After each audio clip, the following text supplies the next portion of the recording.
We're but a member of a community. We live in an environment that has a lot of water-related things to think about. We have engaged both at the City of Des Moines and the Des Moines Wastewater Reclamation Authority in regional conservation partnership projects with multiple parties that are working in our watersheds, leveraging our investments here in the wastewater sector to secure federal grants from the agricultural sector to deliver benefits for flood risk reduction and water quality improvement that we will see flowing downstream to us. It's more difficult for industry types to think outside their jurisdictional boundaries, oftentimes because permit compliance is required in a very short time window. The ability to get to compliance or solve a drinking water supply problem is usually predicated on solving a short-term problem. And working out in the watershed, developing relationships, and building those partnerships is a long-term investment.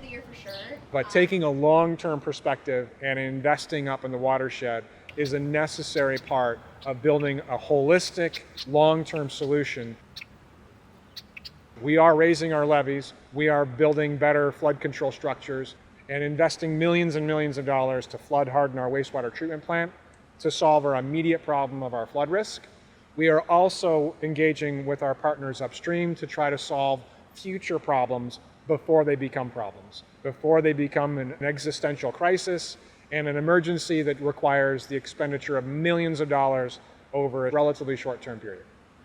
In every county in Iowa, all 99, there have been at least 4 declared disasters for flooding in the last 25 years. That's only going to get worse.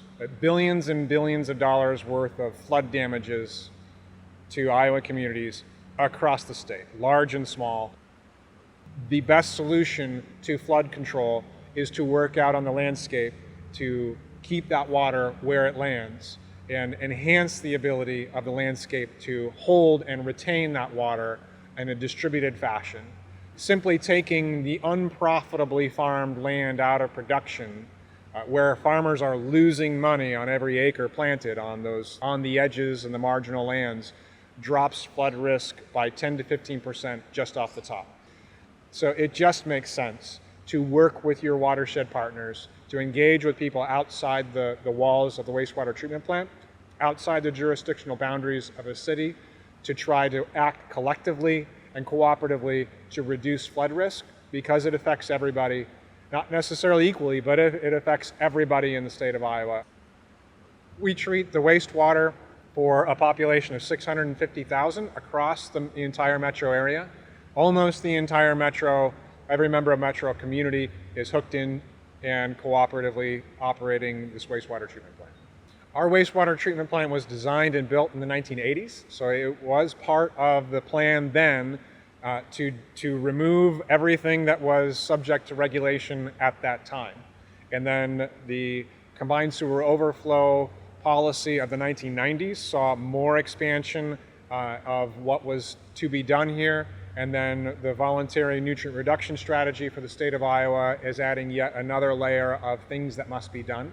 So we're looking at incrementally adding processes and capability to the wastewater treatment facility so that we can discharge clean water into the Des Moines River just downstream from here. It's in our interests to work with our property owners and land users and farmers in our upstream areas to try to do everything possible to reshape the hydrology of the watershed, to keep that water there, even if it's for just a little bit longer on one piece. Done at scale across the entire watershed, we can take a noticeable amount off of our flood risk reduction right off the top. We're taking the one water approach to managing water as a resource rather than a waste product. Trying to solve a problem before it becomes a problem is oftentimes cheaper and easier. So we take that same kind of perspective just spread out over the entire watershed. Working with the water where it lands is oftentimes the cheapest and easiest and best use of that water. It will serve multiple purposes in its entire life cycle. It starts as rainwater, which nourishes crops. It turns into runoff, which then feeds into rivers, which can be used for recreational purposes and habitat. before it comes to Des Moines, where it's a drinking water supply source, and then turns into wastewater, which we then clean and return back to the river to be used by our residents downstream in our neighboring towns as their drinking water. Looking at the water and trying to solve the problems that it presents at the earliest opportunity when they're small and can be worked on even at the field scale, so that we solve these problems. Yes, it's just one map dot at a time, but at scale and over time, we think we can get to a sustainable solution that works better for everybody and delivers multiple benefits for every dollar invested, rather than trying to solve one big problem where it all gets concentrated down in one place and choked off.